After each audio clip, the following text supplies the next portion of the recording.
The Blackwater Collision. August 2nd, 1943. Blackhead Strait, Solomon Islands. 0200 hours. The water is ink. No moon, no stars, just the suffocating darkness of the South Pacific night pressing down on everything that breathes. Lieutenant Junior Grade John Fitzgerald Kennedy stands at the helm of PT-109, a plywood mosquito boat skimming across hostile waters at 17 knots. His khaki uniform clings to his skin, soaked through with salt water and sweat. The temperature hovers at 89 degrees Fahrenheit. Humidity, 100%. Behind him, 12 men. Boys, really. Most of them barely 20 years old. The boat's 3 Packard V12 engines rumble beneath the deck, each one generating 1,500 horsepower. Together, they should push this 77-foot craft to speeds exceeding 40 knots. But tonight, one engine is dead. Mechanical failure. The port engine coughed, sputtered, and died 2 hours ago, leaving PT-109 operating at 66% capacity. Kennedy's hands gripped the wooden wheel. His eyes scanned the darkness ahead. Nothing. Just blackness and the sound of water slapping against the hull. Somewhere out there, in that same darkness, Japanese destroyers are moving.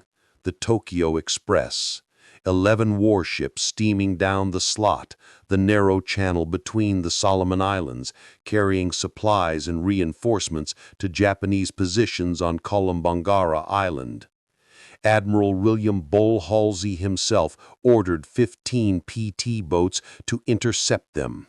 15 small patrol torpedo boats against 11 destroyers. Wooden hulls against steel. Speed and surprise against overwhelming firepower. The odds and nightmare fuel. But that's the job. PT-109 carries 4 Mark 8 torpedoes. Each one weighs 2,600 pounds. Each one contains 466 pounds of TNT. The Mark 8 torpedo is a temperamental piece of garbage. The magnetic exploders fail. The contact exploders fail. Sometimes the torpedoes run too deep. Sometimes they don't run at all. Sometimes they circle back toward the boat that fired them. American submariners call them the Mark 8 scandal. PT boat crews have other names for them. Most of those names can't be printed in official reports. Kennedy knows this.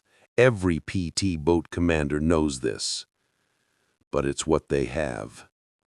The radio crackles, static. Then a voice, distorted and broken. Destroyers, sector, visual contact. More static. The transmission dies. Kennedy looks to his right. Ensign George or Barney Ross stands beside him, binoculars pressed to his face, scanning the horizon. Nothing. Wait. There. A shape. Massive. Moving fast. Low profile against the water. No lights. Just a darker patch of black inside the blackness. Destroyer, Ross shouts. Starboard. 300 yards in closing. Kennedy's blood turns to ice. 300 yards.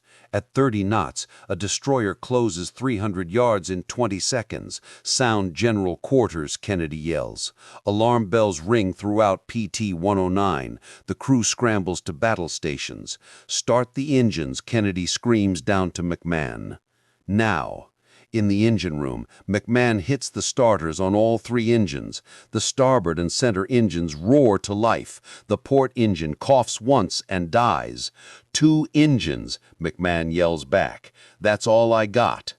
2 engines, against a destroyer moving at full speed. Not enough. Not nearly enough. Kennedy spins the wheel hard to port, trying to turn PT-109 away from the oncoming warship. The boat responds sluggishly.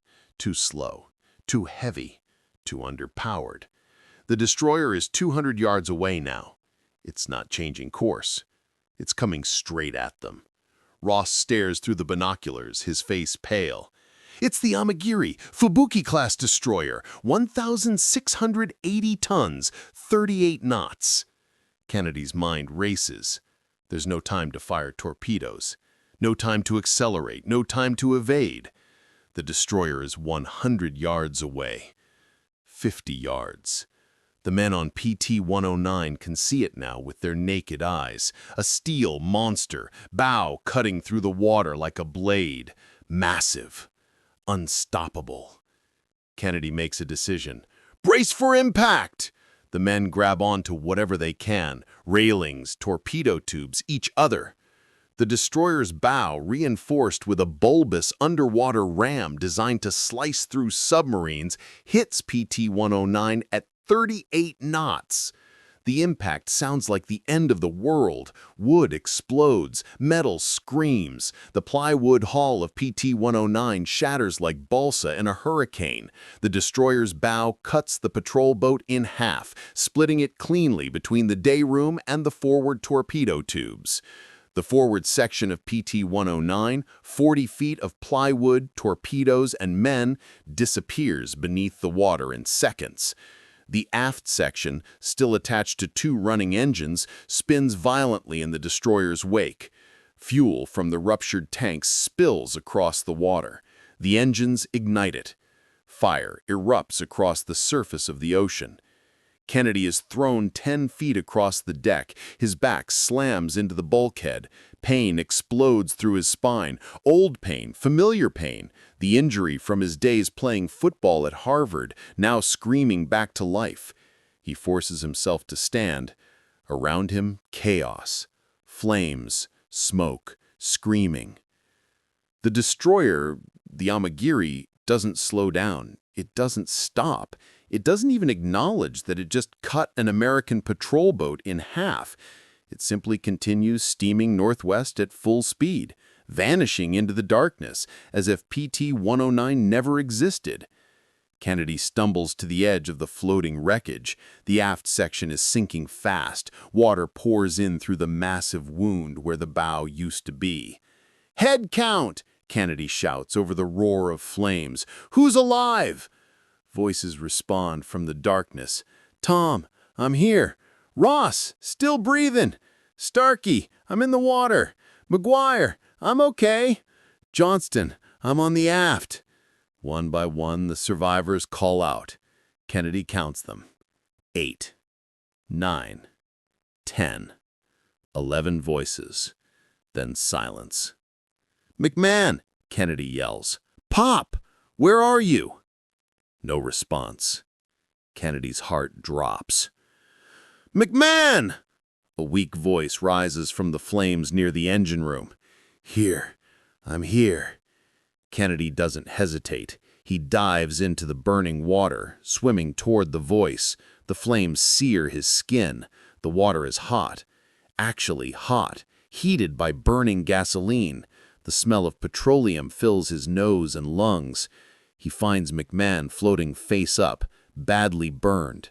The engineer's face is black with soot and blistered with second-degree burns. His hands are worse, third-degree, charred down to exposed muscle in some places.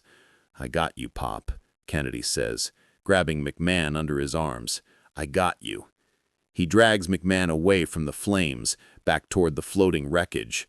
The aft section is almost gone now, tilted at a 45-degree angle, the propellers sticking up out of the water like grave markers. Gone. PT-109 is gone. Just 11 men floating in hostile waters, surrounded by darkness, with Japanese destroyers somewhere nearby and no way to call for help. Kennedy treads water, his mind racing through options. They're 3 miles from the nearest land, a small island called Plum Pudding Island, barely visible even in daylight, nothing but sand and coral and a few palm trees. 3 miles. in shark-infested waters. At night, with one man critically burned and unable to swim. "Listen up!" Kennedy calls out, his voice carrying authority despite the chaos. "We're swimming to that island, 3 miles, northeast. Stay together, help each other. We don't leave anyone behind." "What about McMahon?" Tom asks. "He can't swim." Kennedy looks at the burned engineer. McMahon's eyes are glazed with pain, but he's conscious. "I'll tow him," Kennedy says. "Jack, that's 3 miles," Ross says quietly. "You can't—" "I'll tow him," Kennedy repeats, leaving no room for argument. He takes the strap from McMahon's life jacket and puts it between his teeth, clenching down hard. Then he starts swimming, pulling McMahon behind him. The other men follow. 3 miles. In the darkness, through water that could hide anything, Kennedy swims. One stroke, then another, then another. His back screams with every movement. The old injury flares like someone's driving a knife between his vertebrae. He ignores it. Stroke, stroke, stroke. Behind him, McMahon floats semi-conscious, making small groaning sounds. The other men swim in a loose formation, calling out to each other in the darkness to stay oriented. "Still here! Keep going! Northeast! I see the island!" It's a lie. Nobody can see the island, but the lie helps. It gives him something to aim for besides endless black water. Kennedy swims for 4 hours. 4 hours with the life jacket strap clenched between his teeth. 4 hours with his arms burning and his back screaming and his lungs gasping for air that tastes like salt and petroleum. 4 hours pulling a badly burned man who might not survive until morning. But Kennedy doesn't stop. He swims, because that's what lieutenants do. Finally, just before dawn, Kennedy's feet touch sand. Solid ground. They made it. Plum Pudding Island. He drags McMahon onto the beach and collapses beside him, gasping for air. The other men stagger ashore one by one, falling onto the sand like shipwreck survivors from a Victorian novel. Which, Kennedy realizes, is exactly what they are.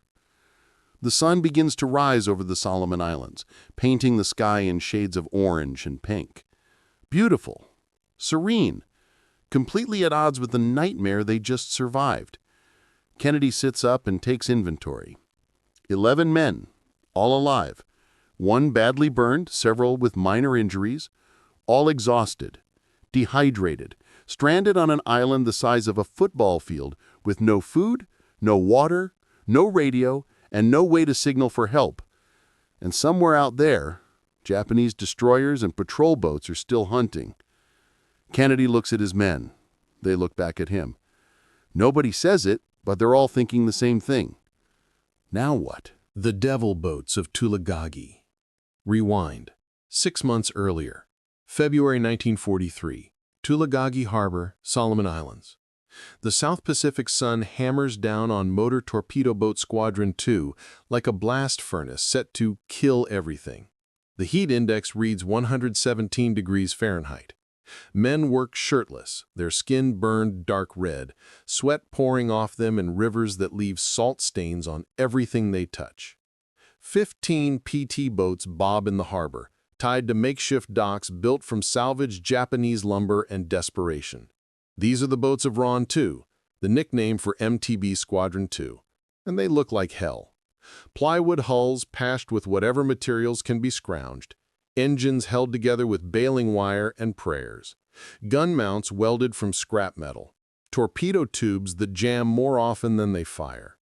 These are not the sleek, deadly vessels promised in Navy recruitment posters.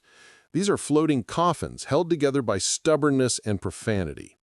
Lieutenant Commander Alan Montgomery stands on the dock, hands on his hips, staring at PT-109 like it personally insulted his mother. Montgomery is 42, career Navy, veteran of the Atlantic before being transferred to this green hell in the Pacific. His face is leathered tough from sun and salt. His eyes are permanently squinted from too many years scanning horizons. "This is what they sent us," Montgomery says to nobody in particular. "This piece of shit." Beside him, Lieutenant Roland Westholm nods grimly. Westholm commands PT-109's sister boat, PT-107. He's seen combat. He knows what these boats can and cannot do. What they cannot do is fight a destroyer and win. "They're calling them plywood wonders," Westholm says with bitter irony.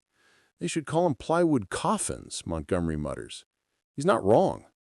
The PT boat concept was born in 1938 when the U.S. Navy started looking for a fast, cheap, expendable platform to deliver torpedoes in coastal waters. The theory was simple. Build small boats, make them fast, arm them with torpedoes, and send them against larger warships in hit-and-run attacks. The British had their motor torpedo boats. The Italians had their Moss boats, the same boats that famously torpedoed the Austrian battleship Swen Estavon in World War I. The Germans were developing their Schnell boats, E-boats, the Allies called them, fast and deadly. America wanted its own version. The contract went to Elco Boats in Bayonne, New Jersey. Elco designed the 77-foot PT boat. Length, 77 feet, beam, 20 feet, draft, 5 feet. Hull construction, plywood over mahogany frames. Displacement, 56 tons fully loaded. Power plant, 3 Packard 4M 2500 V12 engines, supercharged, marinized versions of the engines used in Rolls-Royce Merlin fighters. Each engine 1,500 horsepower. Total 4,500 horsepower, driving 3 bronze propellers. Top speed 41 knots in calm water. Combat speed usually around 30 knots because the seas are never calm and the engines are never all working at the same time. Armament? 4 Mark 8 torpedoes in tubes on the deck. Various machine guns, usually 2 twin 50 caliber Browning M2 mounts and 1 single 20mm Oerlikon cannon. Some boats carried additional guns scrounged from damaged aircraft or captured Japanese equipment. Crew? Typically 12 to 14 men. Officers? 2 to 3. Enlisted? 9 to 11. Fuel capacity? 3,000 gallons of 100-octane aviation gasoline stored in tanks throughout the hull. This gasoline is not contained in armored compartments. It's just sitting there in thin metal tanks surrounded by plywood, waiting for a tracer round or an explosion to turn the entire boat into a Viking funeral. Protection? None. No armor, just plywood. A 50 caliber machine gun bullet will go through one side of a PT boat and out the other without slowing down. Life expectancy in combat? Nobody knows yet, because PT boats haven't been in sustained combat. But the smart money says, not long. The Navy brass sold PT boats to Congress with promises of revolutionary warfare, fast attack craft swarming enemy fleets, torpedoes from unexpected angles, guerrilla warfare at sea. The reality is messier. PT boats are maintenance nightmares. The Packard engines require constant care. The plywood hulls leak. The torpedoes malfunction. The radios have limited range and frequently fail in the humidity. The boats pound violently in any kind of sea state, beating the crews half to death and shaking equipment loose. And yet the Navy keeps building them. By 1943, hundreds of PT boats are in service across the Pacific. They're based in the Philippines before the fall. Now they're scattered across the Solomon Islands, New Guinea, the Aleutians, anywhere the Navy needs cheap, expendable firepower. The men who crew them are volunteers, young officers looking for action, and enlisted men attracted by the promise of small unit independence and the 50% bonus pay that comes with hazardous duty. They call themselves the Mosquito Fleet. The Japanese have a different name for them: Devil Boats. Lieutenant John F. Kennedy arrived at Tulagagi in April 1943, fresh from PT boat training in Rhode Island. He was 25 years old, Harvard graduate, son of Joseph F. Kennedy, former ambassador to Britain, millionaire, political powerhouse. Jack Kennedy could have sat out the war. His father had connections. His medical history was a disaster: chronic back problems from a football injury, digestive issues, recurring malaria from a childhood trip, various other ailments that should have disqualified him from military service. But Kennedy wanted in. He used his father's connections not to avoid service, but to get into it. He got himself commissioned as an ensign in October 1941. He volunteered for PT boats in 1942. He completed training at Motor Torpedo Boat Training Center in Melville, Rhode Island, learning navigation, tactics, torpedo operations, and the 100 other skills required to command a plywood boat in hostile waters. Then he shipped out to the South Pacific. His first command was PT-101. He ran patrols out of Tulagagi for a month, learning the waters, learning the rhythms of combat in the Solomons. He performed adequately, but not spectacularly. No kills, no disasters, just steady, competent work. Then PT-101 ran aground on a reef in a night patrol. The boat was damaged beyond immediate repair, pulled from service for overhaul. Kennedy was reassigned to PT-109. PT-109 had a reputation, not a good one. The boat had been in the Solomons since December 1942. It had been through 3 previous commanders. None of them liked it. The boat had mechanical problems, persistent engine trouble, leaky fuel lines, temperamental steering. It had been in minor collisions. It had nearly capsized in heavy seas. The crew called it jinxed. Montgomery called it a floating piece of shit. Kennedy called it my boat and got to work. He handpicked his crew. He wanted men he could trust, men who wouldn't panic, men who could think on their feet. Ensign Leonard Thumb, executing officer, Ohio State graduate, athlete, steady under pressure. Kennedy knew Thumb from training. He trusted him. Ensign George Ross, torpedo officer, Harvard graduate like Kennedy, smart, aggressive. Ross had been pushing for a combat assignment. Kennedy gave him one. Motor machinist mate Patrick McMahon, the oldest man on the crew at 37, experienced mechanic, knew the Packard engines better than anyone at Tulagagi. If anyone could keep PT-109's troublesome engines running, it was McMahon. The rest of the crew were enlisted men, torpedomen, gunners, radiomen, deckhands. Most in their late teens or early 20s, most volunteers, all of them aware that PT boat duty was dangerous but accepting the risk because it beat being stuck on a destroyer or a transport ship with no control over your fate. Kennedy drilled them relentlessly. Navigation drills in the dark, torpedo firing practice, engine maintenance, damage control, man overboard procedures, every scenario he could think of. The crew grumbled but complied. They could see that Kennedy was serious, that he wasn't treating this as some gentleman adventure. He was preparing them for the reality of combat in the Solomons. That reality was ugly. The Solomon Islands campaign had been raging since August 1942. The Marines landed on Guadalcanal. The Japanese reinforced their positions on surrounding islands. The fighting devolved into a brutal, grinding war of attrition. The waters between the islands, dubbed the Slot, became a contested no-man's land. By day, American aircraft controlled the skies. By night, Japanese destroyers and cruisers ran supplies and troops down the Slot in operations the Americans nicknamed the Tokyo Express. PT boats were sent to interdict the Tokyo Express. It was a mission that made sense on paper and was nearly suicidal in practice. Japanese destroyers displaced 2,000 tons. They carried 6 5-inch guns, torpedoes, depth charges, and multiple machine guns. They were armored. They were fast, up to 38 knots. They were crewed by experienced sailors who had been fighting since 1937. PT boats displaced 56 tons. They carried wooden machine guns and torpedoes that frequently malfunctioned. They were not armored. They were fast, in theory, but often slower in practice. They were crewed by Americans who, in most cases, had never seen combat before arriving in the Solomons. The standing joke among PT boat crews was, what's the difference between a PT boat and a destroyer?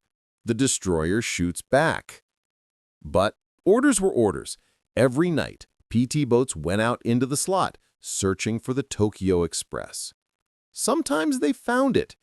Usually, that went badly. June 1943, Kennedy's first action in command of PT-109. A Tokyo Express run, 4 Japanese destroyers steaming south down the Slot toward Kolombangara. PT boats from Rendova and Tulagi scrambled to intercept. Kennedy took PT-109 out at 2100 hours with a division of 4 boats. The plan? set up an ambush near Ferguson Passage, wait for the destroyers, attack from multiple angles. The boats waited for 3 hours. Then the destroyers appeared, dark shapes moving fast against the darker ocean. "Targets bearing 270, range 3,000 yards, Ross called from the bow. Kennedy brought PT-109 around to an attack heading. Prepare to fire torpedoes. The torpedo men opened the tube doors. The compressed air hissed as the firing mechanisms armed. Fire 1! The first Mark 8 torpedo launched from the tube with a pneumatic whoosh, hit the water, and accelerated away toward the destroyer column. Fire 2. Fire 3. Fire 4. 4 torpedoes in the water, running at 27 knots, spread across a 100-yard front to maximize the chance of a hit. The destroyers saw them coming. Of course they did. The Mark 8 torpedo left a phosphorescent wake visible for miles. The Japanese had been fighting PT boats for months. They knew the tactics. The lead destroyer turned hard to port, accelerating. The second destroyer turned starboard. The third reversed engines. All 4 of Kennedy's torpedoes missed. Not even close. One ran under the lead destroyer without exploding, another failure of the magnetic exploder. The other 3 ran into empty water and eventually ran out of fuel, sinking harmlessly. 0 hits. Then, the destroyers returned fire. 5-inch guns swiveled toward the PT boats. Muzzle flashes lit up the night. Shells crashed into the water around PT-109. One landed 20 yards to port, exploding with a geyser of water that drenched the crew. Another landed 30 yards to starboard. "Get us out of here," Tom yelled. Kennedy didn't need to be told twice. He spun the wheel hard, opened the throttles, and ran. PT-109 accelerated to 32 knots, racing away from the destroyers into the darkness. Behind them, more shells landed, but the range was opening fast. They escaped. But the mission was a failure. 0 hits, 0 damage to the enemy. Another useless PT boat attack. Kennedy brought PT-109 back to Tulagi at dawn. The debriefing was brief and brutal. "You fired 4 torpedoes at 4 destroyers and achieved 0 hits. Care to explain that, Lieutenant?" "The torpedoes malfunctioned, sir," Kennedy replied. "One ran under the target, the others ran true, but the destroyers evaded." "Evaded," Montgomery repeated. "They saw you coming." "Yes, sir." Montgomery sighed. It's not your fault, Kennedy. It's the damn torpedoes. Bureau of Ordnance has known about the problems for 2 years and hasn't fixed them. We're sending boys out in plywood boats with defective weapons and hoping for the best." Kennedy said nothing. There was nothing to say. "You did the right thing getting out of there," Montgomery continued. "At least you brought your boat and crew back. That's more than some." Dismissed. Kennedy saluted and left. Outside, Ross was waiting. How bad? Could have been worse. Could have gotten us all killed. The torpedoes are shit. The torpedoes are shit, Kennedy agreed. That was the reality of PT boat warfare in the Solomons in mid-1943. The boats were fast but fragile. The torpedoes were powerful but unreliable. The tactics were aggressive but often suicidal. The crews were brave but inexperienced. And the Japanese were learning. July 1943, Tokyo. Imperial Japanese Navy Headquarters. Admiral Isadogu Yamamoto had been dead for 3 months, killed when American P-38 fighters ambushed his transport plane over Bougainville. His replacement, Admiral Mine-Ichi Koga, inherited a war that was slowly turning against Japan. The Solomons campaign was a meat grinder. Guadalcanal had fallen. The Americans were pushing north. Japanese supply lines were stretched thin. The Tokyo Express runs were getting more dangerous. American PT boats were part of the reason. Not because they were sinking many ships. They weren't. The kill ratio was abysmal. PT boats had launched hundreds of torpedoes and achieved maybe a dozen confirmed hits. But they were a harassment factor. They forced the destroyers to zigzag, to vary speeds, to waste time evading attacks. They disrupted schedules, they created uncertainty, and uncertainty was deadly in naval warfare. Japanese destroyer captains started calling PT boats Akuma no Boto, devil boats. Not because they were particularly dangerous, but because they were everywhere, unpredictable, and annoyingly persistent, like mosquitoes or devils. The Japanese response was to upgrade destroyer tactics. Destroyers started traveling faster, running at maximum speed to minimize exposure time. They improved their lookout procedures, posting additional men to watch for torpedo wakes. They practiced evasion maneuvers. And they started ramming. If a PT boat got too close, if a destroyer captain saw it early enough, the doctrine became simple. Turn toward it and ram it. A 2,000-ton destroyer hitting a 56-ton PT boat at 30 knots is not a fight. It's an execution. The destroyer wins every time. The PT boat disintegrates. The crew dies or ends up in the water. The destroyer continues its mission, maybe with a dent in the bow, maybe not even that. Several PT boats had been sunk this way already. PT-111 rammed by a destroyer off New Georgia. PT-123 cut in half near Rendova. The crews called it the nightmare scenario, because there was no defense.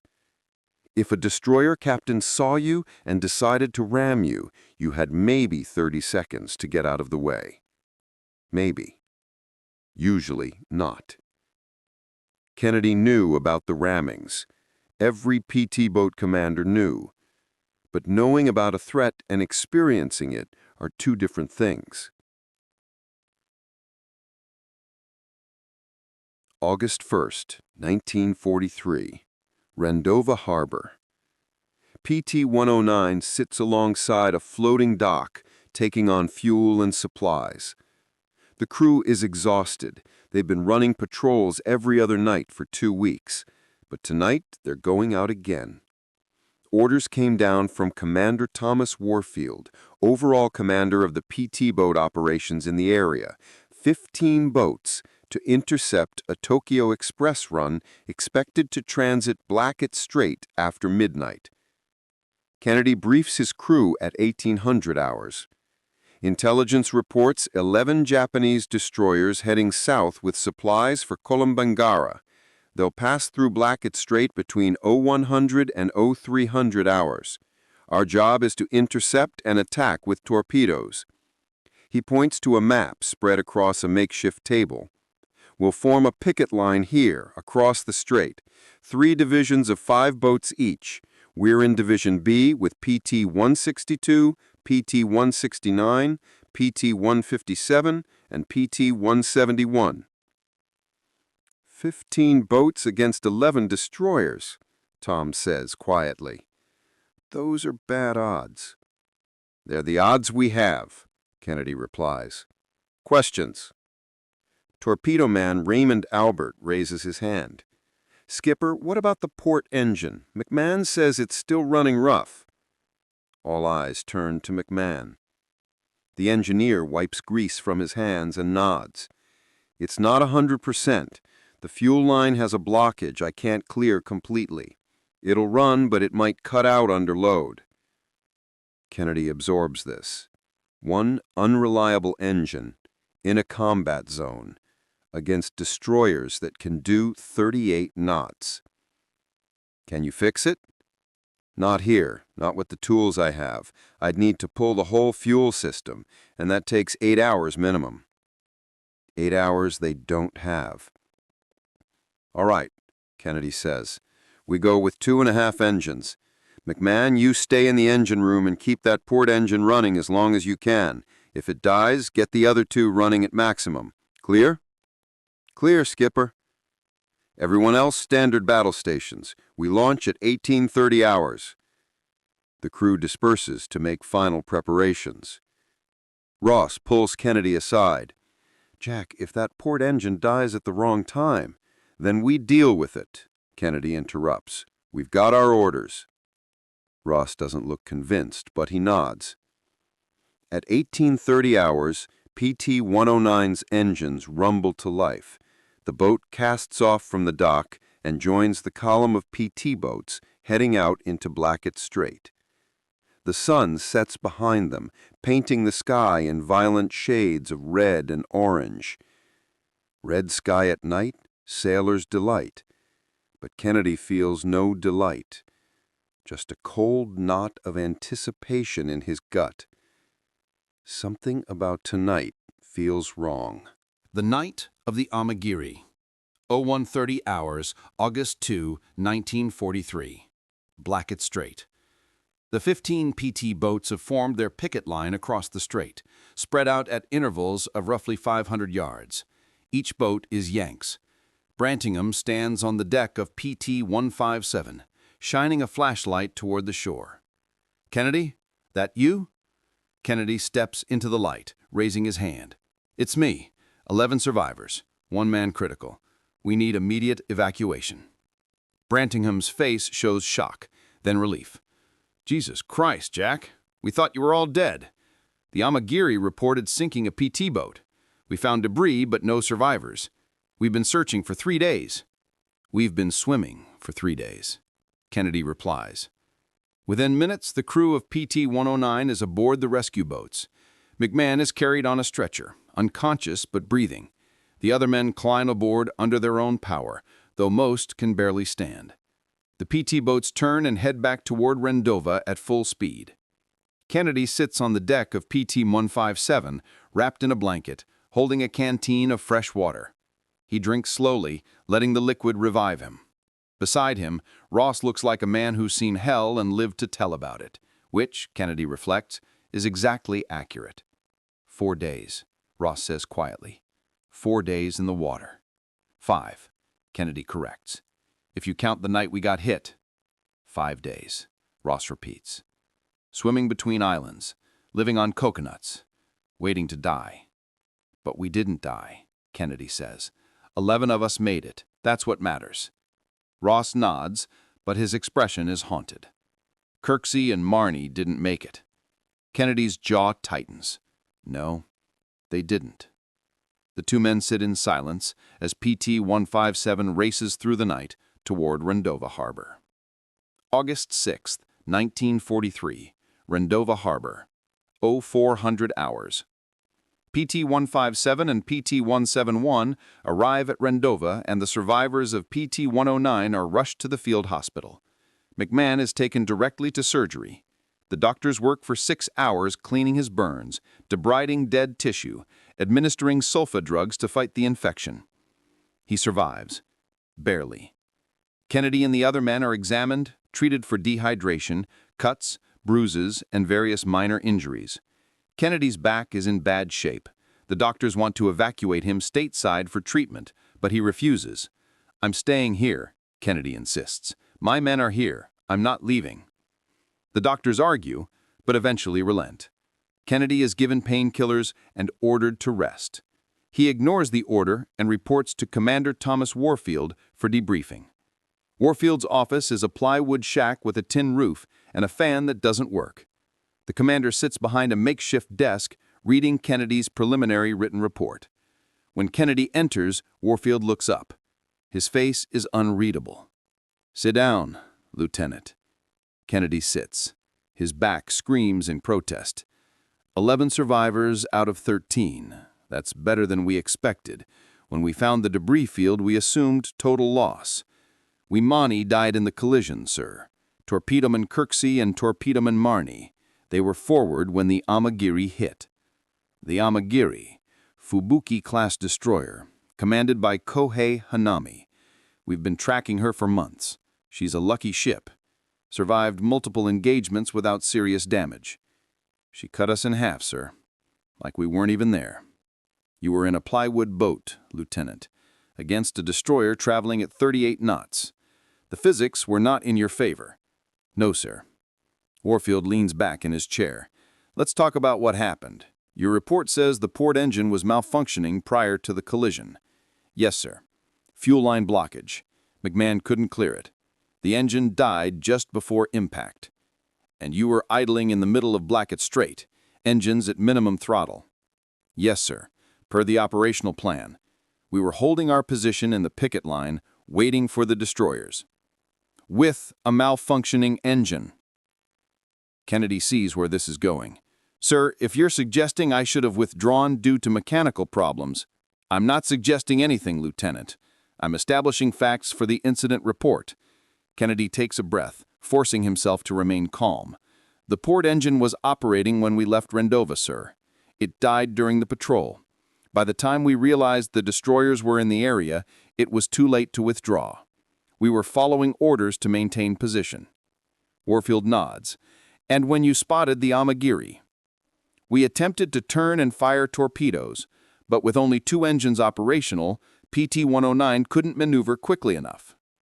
The destroyer closed faster than we can react. The Amagiri's captain reported that he spotted your boat at approximately 300 yards and decided to ram rather than engage with guns. He stated that he believed ramming was more certain to result in a kill. Kennedy's hands clench into fists. He succeeded. Did you consider firing torpedoes head-on? Even a low-probability shot might have forced the destroyer to turn away. I considered it, sir. But a head-on shot with Mark 8 torpedoes at that range and angle, the probability of a hit was near 0. And the time required to open the tube doors, arm the weapons, and fire would have been 15 to 20 seconds. We had less than 30 seconds total before impact. So you attempted evasion instead? Yes, sir. Warfield makes notes on a piece of paper. After the collision, you towed machinist mate McMahon approximately 3 miles to Plum Pudding Island, despite your own injuries. Is that correct? Yes, sir. Using your teeth to grip his life jacket strap? Yes, sir. He couldn't swim. His hands were too badly burned. And then you swam to Ferguson Passage on 2 consecutive nights, attempting to intercept PT patrols. Yes, sir. Approximately 4 to 5 miles round trip each night. Approximately, sir. Warfield looks at Kennedy for a long moment. That's either incredibly brave or incredibly stupid, Lieutenant. I haven't decided which. It was necessary, sir. We had no radio, no flares, no way to signal for rescue. Swimming to the passage was the only option that had any chance of success. It nearly killed you, but it didn't, sir. Warfield sets down his pen. Lieutenant Kennedy, I'm going to be blunt. You lost your boat. You lost 2 men. Those are facts that will be in the official report. Some people will say you should have withdrawn when the port engine failed. Some people will say you should have been more vigilant and spotted the Amagiri sooner. Some people will say a lot of things. Kennedy's jaw tightens. Yes, sir. But here's what I'm putting in my report. You kept your crew together. You got 11 men off a sinking boat in the middle of a combat zone. You towed a critically injured man for hours through shark-infested waters. You swam repeatedly to attempt rescue. You kept your men alive for 5 days with no supplies, no support, and no certainty of rescue. You performed your duties as a naval officer with distinction. Kennedy blinks, surprised. You're getting a medal for this, Lieutenant, probably the Navy and Marine Corps medal, maybe more. And you're getting a new boat. Sir, you heard me. New boat, new crew if you want it, or you can keep your old crew minus the 2 we lost. Your choice. We need experienced PT boat commanders, and you just proved you can handle the worst situation imaginable and still bring your men home. Kennedy doesn't know what to say. He expected a court of inquiry, maybe a reprimand for losing the boat. Not a medal, not a new command. Thank you, sir. Don't thank me. Thank those 3 islanders who delivered your message. If they hadn't reached the Coast Watcher, you'd still be sitting on that island, waiting to die. I know, sir. Warfield stands, indicating the meeting is over. Get some rest, Lieutenant. You look like hell. Dismissed. Kennedy stands, salutes, and leaves. Outside, the sun is rising over Rendova Harbor. The heat is already building, promising another day of tropical misery. Kennedy walks slowly toward the tent where his crew is recovering. His back hurts. His shoulders hurt. Everything hurts. But he's alive, and so are 10 of his men. The Devil Boat's Revenge. The story of PT-109 became legend almost immediately. News correspondents stationed in the Solomons heard about the collision and the 5-day survival ordeal. They interviewed Kennedy and his crew. They filed reports that were picked up by newspapers across America. Kennedy's son, Hero in Pacific, read the headline in the Boston Globe. JFK saves crew after boat sunk, proclaimed the New York Times. The story had everything Americans wanted to hear in the middle of a brutal war: courage, survival, leadership, and a happy ending. Young officer from a prominent family rescuing his men through determination and guts. It was propaganda gold. The Navy, which had been struggling to justify the PT boat program to Congress and the press, suddenly had a success story. Never mind that PT-109 was sunk by the enemy. Never mind that the Mark 8 torpedoes still didn't work properly. Never mind that PT boats had achieved relatively few confirmed kills despite hundreds of patrols. The story was what mattered, and the story was good. Kennedy was awarded the Navy and Marine Corps Medal for extremely heroic conduct and the Purple Heart for injuries sustained in combat. The citation read, "For extremely heroic conduct as commanding officer of Motor Torpedo Boat 109 following the collision and sinking of that vessel in the Pacific War Theater on August 12, 1943. Unmindful of personal danger, Lieutenant Kennedy unhesitatingly braved the difficulties and hazards of darkness to direct rescue operations, swimming many hours to secure aid and food after he had succeeded in getting his crew ashore. His outstanding courage, endurance, and leadership contributed to the saving of several lives and were in keeping with the highest traditions of the United States Naval Service." McMahon was also awarded the Purple Heart. He recovered from his burns after months of treatment, though his hands were permanently scarred. He was medically discharged from the Navy in 1944 and returned to Los Angeles, where he lived until his death in 1990. The other survivors of PT-109 were decorated and returned to duty. Most completed their service and went home when the war ended. Kennedy requested a new command. He was assigned PT-59, another 77-foot Elco boat with the same mechanical problems and the same mission: hunt Japanese destroyers in the waters of the Solomon Islands. He commanded PT-59 for several months, conducting patrols, engaging in several skirmishes, and evacuating Marines under fire during one memorable action that earned him additional commendations. But his back continued to deteriorate. The injury from the collision, combined with the old Harvard football injury, eventually became unbearable. In December 1943, Kennedy was evacuated to the United States for surgery. He never returned to combat. He spent 1944 recovering, then was assigned to a desk job in Miami. He was honorably discharged from the Navy in March 1945, just months before the war ended. He returned to Boston, unsure what to do with his life. His older brother, Joe Jr., had been groomed for politics, but Joe Jr. died in August 1944 when his experimental bomber exploded over England. The family's political ambitions fell to the second son. John Fitzgerald Kennedy ran for Congress in 1946. He won. He ran for Senate in 1952. He won. He ran for president in 1960. And he won. But this is not the story of President Kennedy. This is the story of PT-109. And PT-109's story didn't end in Blackett Strait. The wreckage of the boat, the forward section that sank immediately, carrying the bodies of Kirksey and Marnie, rested on the ocean floor, 1,200 feet below the surface. It stayed there for 79 years. In 2002, an expedition led by National Geographic located the wreckage using side-scan sonar and deep-sea submersibles. They found pieces of the hull, engine parts, and one of the torpedo tubes, encrusted with coral and covered in silt. The wreckage was declared a war grave and left undisturbed. The site is now protected by law. No salvage operations are permitted. The remains of Kirksey and Marnie rest there still, entombed in the hull of the Devil boat they served aboard. As for the Amagiri, the destroyer that cut PT-109 in half, her fate was equally dramatic. Commander Kohei Hanami continued commanding the Amagiri through 1943 and into 1944. The destroyer participated in multiple Tokyo Express runs, transporting troops and supplies, engaging Allied ships, and surviving numerous close calls. On April 23, 1944, the Amagiri was escorting a convoy near the Philippines when she struck a mine. The explosion tore a massive hole in her hull, flooding multiple compartments. Hanami tried to save the ship, but the damage was too severe. The Amagiri sank in less than 30 minutes.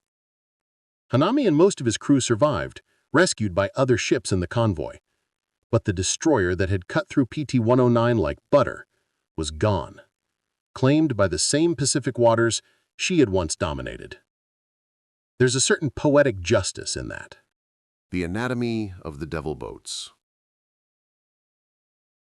After the war, the U.S. Navy conducted extensive analysis of the PT boat program. The conclusions were mixed. PT boats had conducted thousands of patrols across the Pacific. They had engaged hundreds of enemy vessels.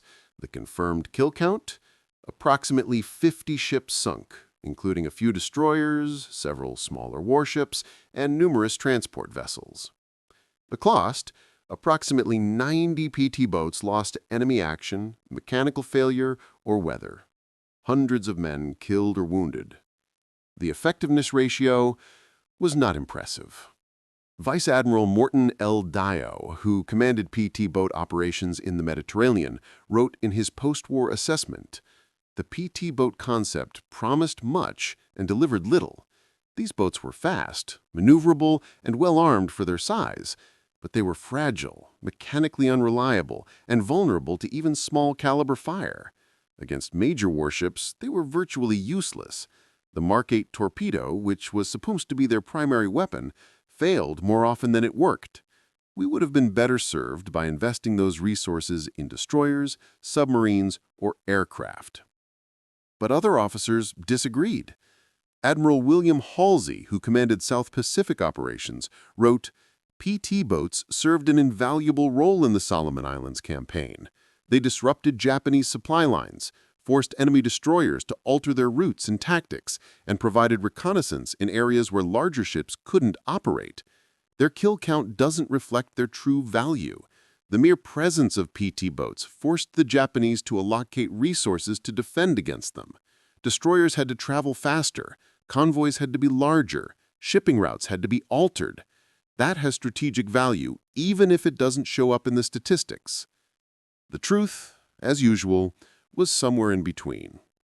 PT boats were not the war-winning weapons the Navy had hoped for, but they were not the complete failures some critics claimed. They excelled at certain missions: coastal patrol, harassment of enemy shipping, rescue operations, and special operations insertions. They were less effective at their intended primary mission, attacking major warships with torpedoes. The PT boat program continued after World War II, but was gradually phased out. By the 1960s, most PT boats had been retired or sold to foreign navies. The era of the plywood wonder was over. Modern navies used fast attack craft armed with guided missiles, weapons that actually work at long range and don't require suicidal close-range attacks. These modern descendants of the PT boat are faster, more reliable, and infinitely more deadly. But they lack the romantic mystique of the original devil boats.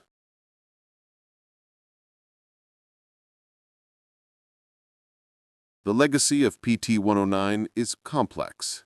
For John F. Kennedy, PT-109 was both the making of his political career and a source of complicated feelings.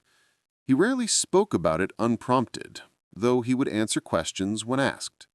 He kept a coconut shell on his desk in the Oval Office, the coconut he had given to the Melanesian Islanders to carry his rescue message. It served as a reminder of how close he had come to dying in the South Pacific. Some critics argued that Kennedy didn't deserve the medals, that losing your boat doesn't make you a hero. These critics pointed out that other PT boat commanders successfully evaded destroyers, that Kennedy should have been more vigilant, that the collision could have been avoided. Kennedy himself seemed ambivalent about his status as a war hero. When asked how he became a hero, he reportedly replied, "It was involuntary. They sank my boat." But the men who served with him on PT-109 had a different perspective. Patrick McMahon, the engineer Kennedy towed for hours through shark-infested waters, said in a 1961 interview, "Jack Kennedy saved my life. No question about it. I couldn't swim with my hands burned like that. He put my life jacket strap in his teeth and pulled me for miles. His back was killing him. I could hear him groaning with every stroke, but he never stopped. That's not a politician talking. That's someone who was there." Barney Ross, the torpedo officer, said, "We were all exhausted, injured, scared. Jack held us together. He gave us a plan. He made us believe we would survive, and we did. That's leadership. I don't care what anyone says. He was a hero that night." Leonard Thom, the executing officer, was more measured. "Jack did what any good officer would do. He took care of his men. That's the job. But yes, he did it under extraordinary circumstances, and he did it well. We owed him our lives, and we knew it."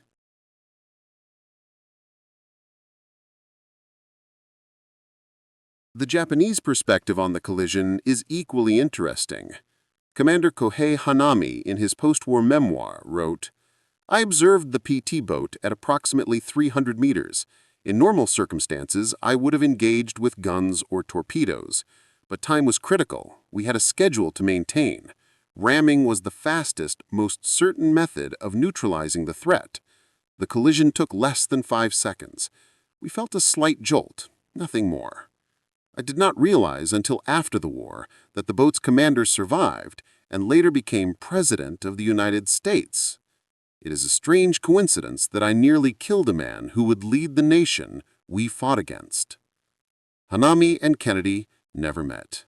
Hanami died in 1964, 1 year after Kennedy was assassinated in Dallas. But in 1963, shortly before his death, Kennedy was asked by a journalist if he held any animosity toward Hanami for sinking PT-109. Kennedy's response? He was doing his job same as we were. He had orders to deliver supplies. We were in his way. He dealt with the obstacle. I can't fault him for that. War is full of these moments where men do their duty and other men die. I was lucky. Some of my crew were not. That's war. The technical failure. The sinking of PT-109 exposed fundamental flaws in the PT boat program that the Navy had been ignoring since the beginning of the war. The primary flaw, the Mark 8 torpedo. The Mark 8 was designed in the 1920s and had not been significantly updated by the time World War II began. It used a combination of magnetic and contact exploders that were supposed to make it deadly against both surfaced and submerged targets. In practice, both exploder systems failed constantly. The magnetic exploder was supposed to detect the magnetic field of a ship's hull and detonate the torpedo underneath the vessel, breaking its keel. Instead, the magnetic exploder frequently detonated prematurely, triggered by magnetic anomalies in the ocean floor or by the Earth's magnetic field in different latitudes. The contact exploder was supposed to detonate when the torpedo struck the target's hull. Instead, it frequently failed to fire. The firing pin mechanism was too fragile and would crumble on impact instead of triggering the detonator.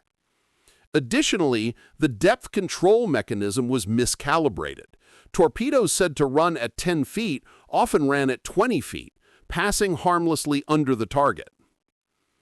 These problems were known. Submarine commanders had been complaining about Mark 8 failures since 1942.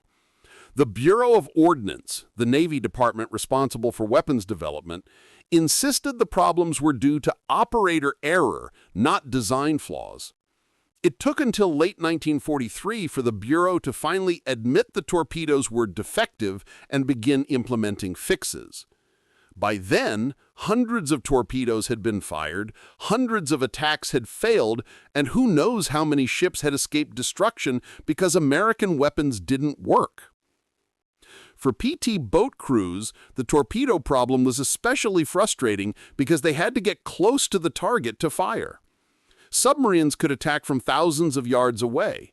PT boats had to close to within 1,000 yards or less, practically point-blank range in naval warfare, to have any chance of a hit. And then the torpedoes didn't work anyway.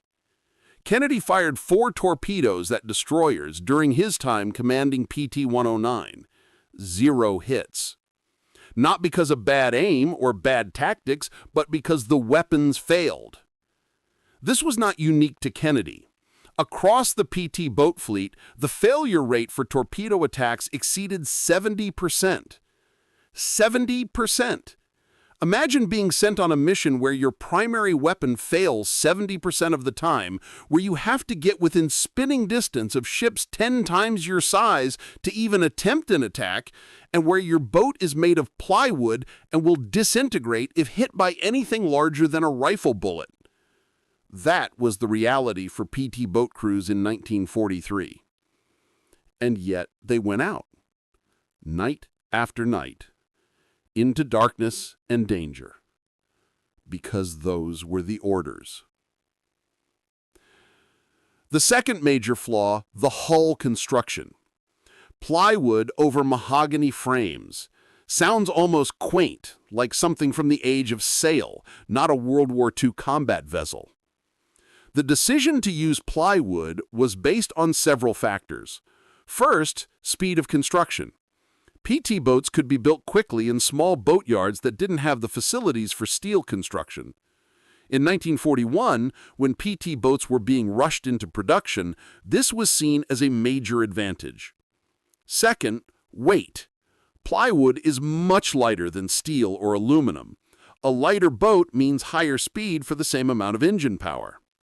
Third, cost. Plywood is cheap. Steel was needed for destroyers, cruisers, battleships, carriers, submarines, and 1,000 other things. Using wood for PT boats freed up steel for other purposes. But the disadvantages were severe.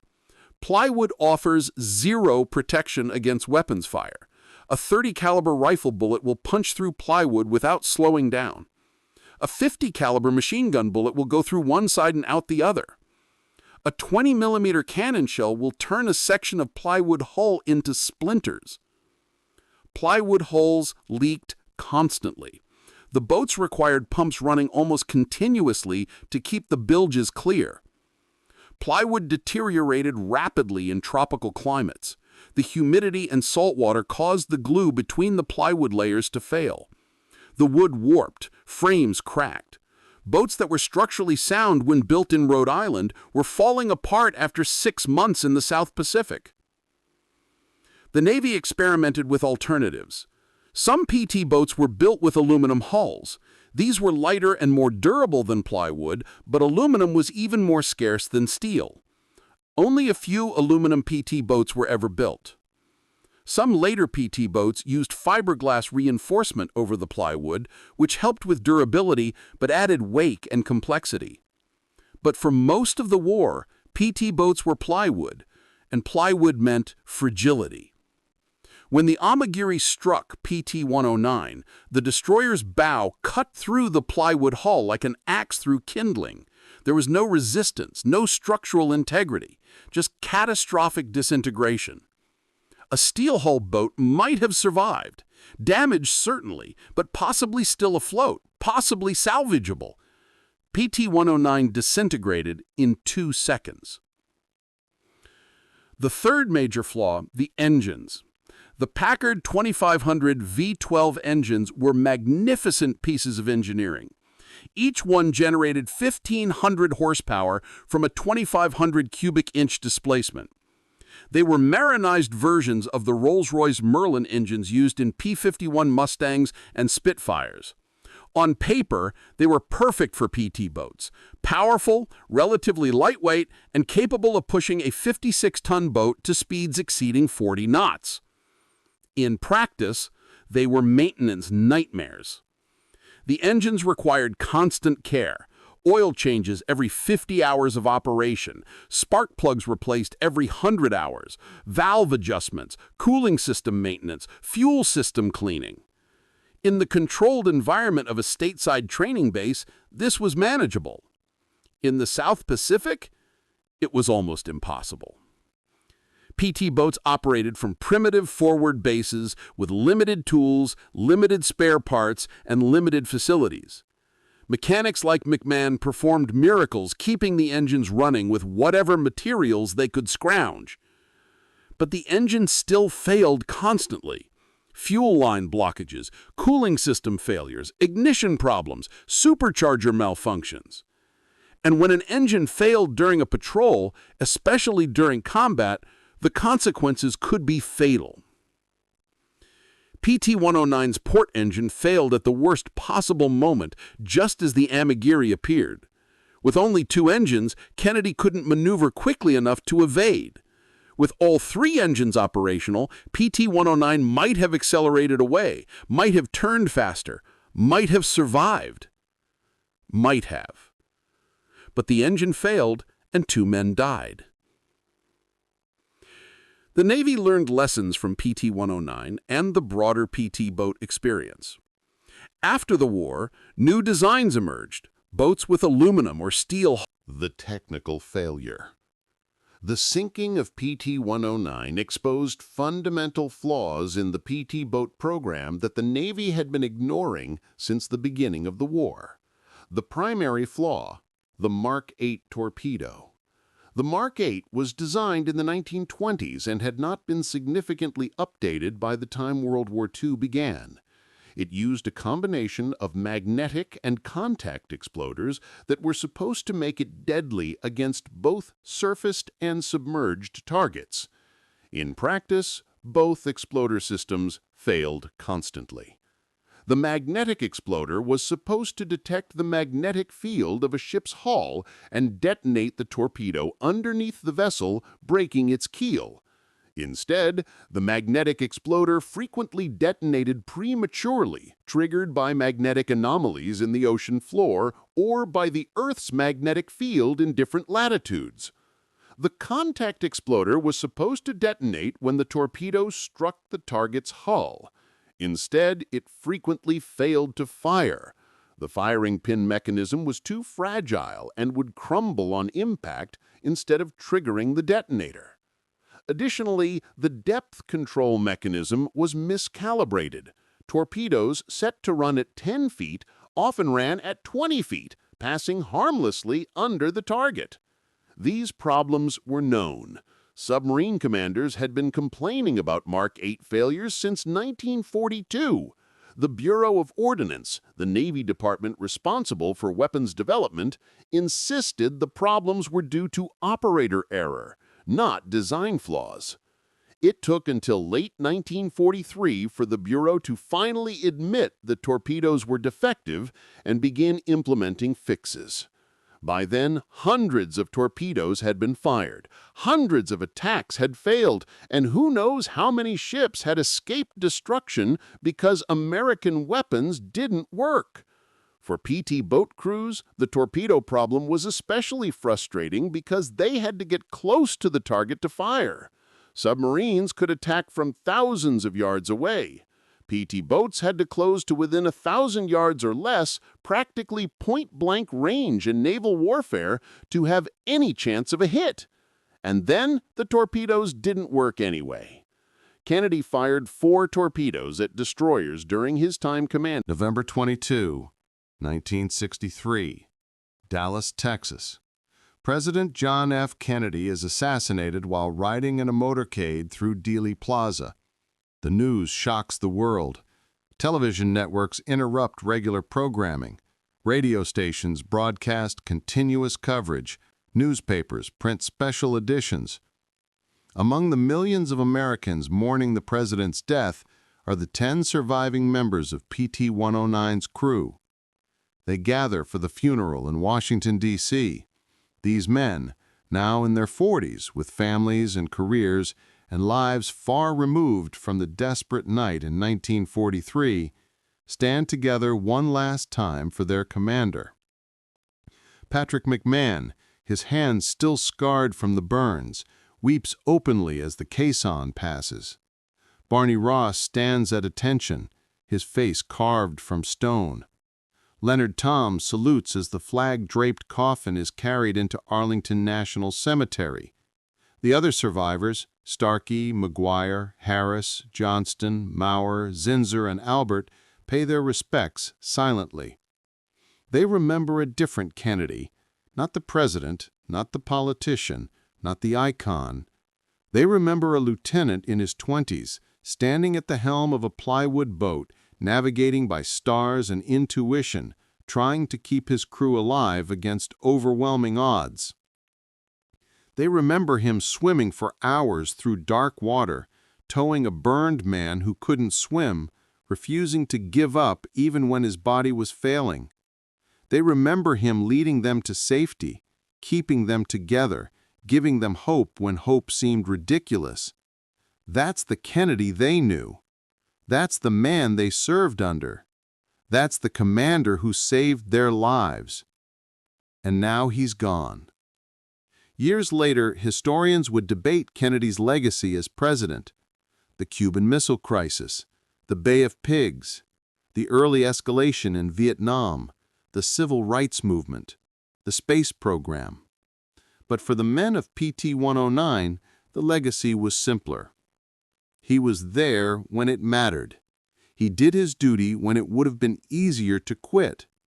He brought his men home. Everything else is commentary. Today, the wreckage of PT-109 rests on the ocean floor of Blackett Strait, 1,200 feet below the surface. Coral has claimed the plywood. Fish swim through the rusted remains of the Packard engines. The torpedo tubes lie half buried in silt. 2 men are still there, Andrew Kirksey and Harold Marney. Their remains were never recovered. They rest in the wreckage, eternal guardians of the Devil Boat. The site is protected. No salvage, no disturbance, just darkness and silence and the slow passage of time. Somewhere in that darkness, in that cold water, the spirit of PT-109 endures, not as a symbol, not as propaganda, not as a political tool, just as what it always was, a plywood boat with a crew that refused to die, a mosquito that stung the enemy and somehow survived, a devil boat that earned its name. In the final analysis, PT-109's story is not about politics or presidents or warfare or tactics. It's about 11 men floating in the ocean, surrounded by darkness, facing death, and deciding to swim toward an island 3 miles away because giving up was not an option. It's about a lieutenant putting a life jacket strap between his teeth and pulling a burned man for hours because that's what officers do. It's about a crew that stayed together, helped each other, trusted each other, and survived together. That's the real story of PT-109. Not the collision, not the sinking, not even the rescue. The real story is what happened in between. Ordinary men doing extraordinary things because someone needed to do them. That's the legacy of the Devil Boat. That's why we remember. The sinking of PT-109 remains one of the most famous naval incidents of World War II, not because of its strategic importance, which was minimal, but because of the human drama it represented. John F. Kennedy went on to become the 35th President of the United States. He served for 1,036 days before his assassination in Dallas. His presidency was marked by both triumphs and failures, hope and disappointment, progress and setbacks. But before all that, he was Lieutenant Kennedy, standing at the helm of a plywood boat, trying to do his job in the most difficult circumstances imaginable. The men who served with him never forgot that, and neither should we. The Pacific War was won not by individual acts of heroism, but by the cumulative effort of millions of people doing their jobs, often dangerous, often thankless, often fatal jobs, because that's what the situation required. PT-109 was a tiny part of that enormous effort. But in its own way, the story of PT-109 encapsulates the entire war. Flawed equipment, impossible odds, human courage, survival against all expectations, and in the end, the simple truth that sometimes when everything goes wrong, what matters most is the person standing next to you and their willingness to keep moving forward. That's what happened in Blackett Strait on August 2nd, 1943. That's what the Devil Boat taught us. And that's why more than 80 years later, we still remember the night Japan sank JFK's boat and what happened after.